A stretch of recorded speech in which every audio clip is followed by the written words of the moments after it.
Gerardo Hernandez Nordero.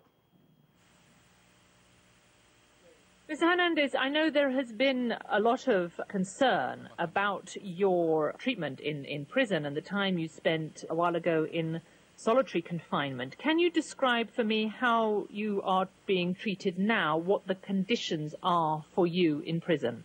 Well, I'm a regular inmate in the U.S. penitentiary, and I would say that the worst part of my treatment has not to do with the prison, but with the government of the U.S. I would say that the worst part of my imprisonment is that I haven't been able to see my wife for the last 10 years because the U.S. government doesn't grant a visa to her to come to visit me.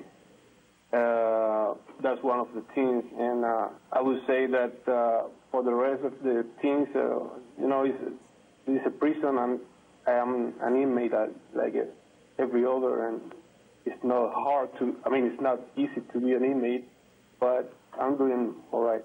Are you saying then that you have had no family visits at all? Well, I've received some family visits. My mother and a sister have been able to come, but in the case of my wife for the last 19 years, she hasn't been able to come to visit me because she has been constantly denied a visa to come. So I haven't been able to see her for the last 10 years.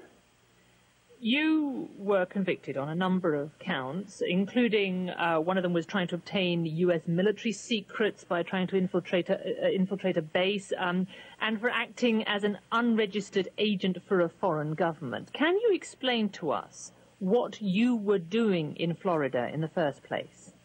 Well, in the first place, I was gathering information on terrorist groups that used to operate in Florida with total impunity. There are people that got training camps there and paramilitary organizations, and they go to Cuba and do sabotage, bombs, and all kind of aggressions. And as I told you, they have had all kinds of impunity. So at a certain point, Cuba decided to send some people to gather information on those groups and send it back to Cuba to prevent those actions.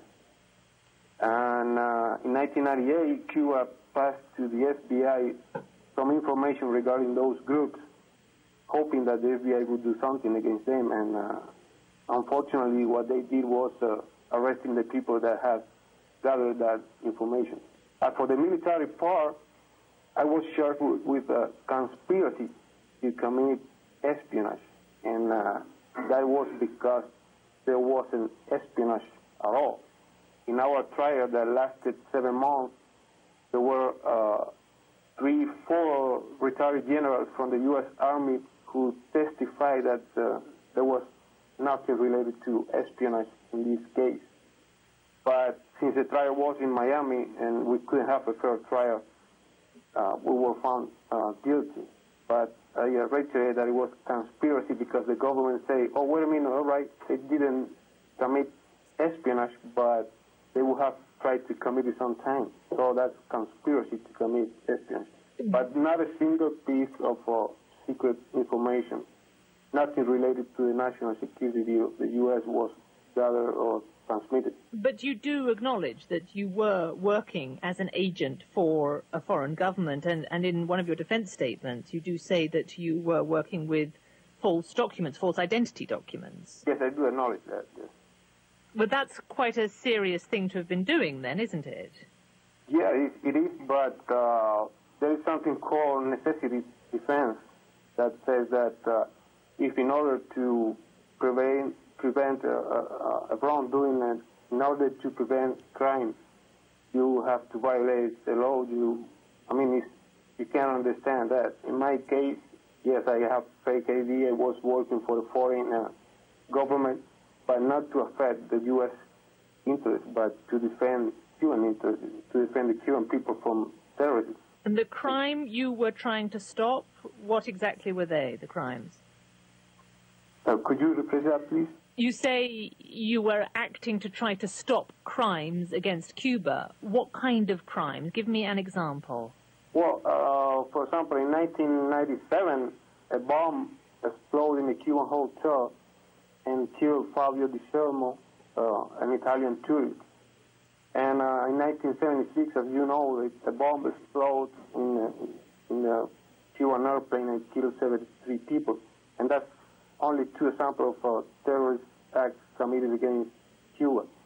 And anybody who lives in Miami who see the TV, the local TV station or radio station, they know what Commandos F4 is, and they know what Alpha 66 is, and they know what Brothers to Rescue is.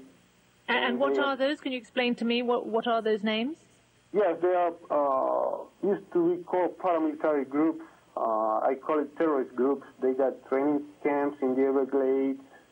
Some of the groups I mentioned got training camps in the Everglades, and they dress camouflage and got weapons, and they train for the day they're going to liberate Cuba.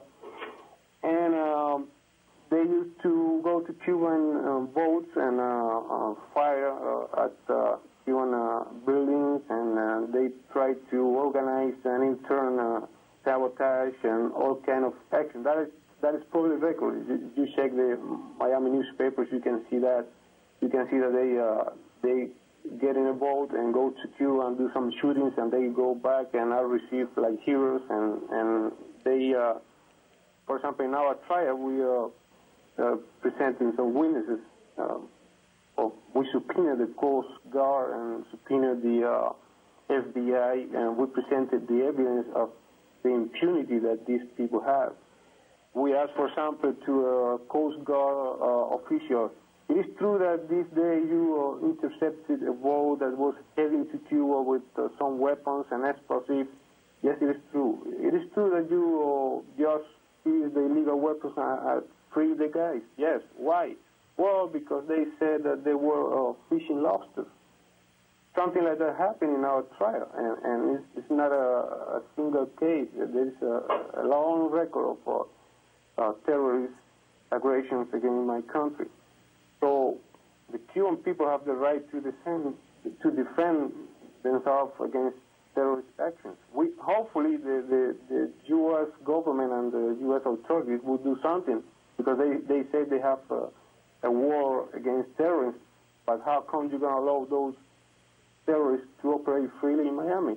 Recently, just a month ago, the guy who masterminded a bomb in the Cuban airplane that killed 73 people, he was free. He was set free, and he's free now in Miami.